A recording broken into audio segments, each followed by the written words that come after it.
छोटे क्रिश को सर पे चढ़ाया हुआ था। वैसे भी तुम हमेशा से क्रिश को हमसे ज्यादा महान समझती थी ना। महान? Excuse me?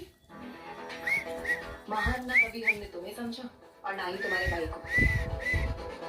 इंसान तो बन लो, महान गुड्डू, ए गुड्डू, गुड्डू, गुड्डू, गुड्डू,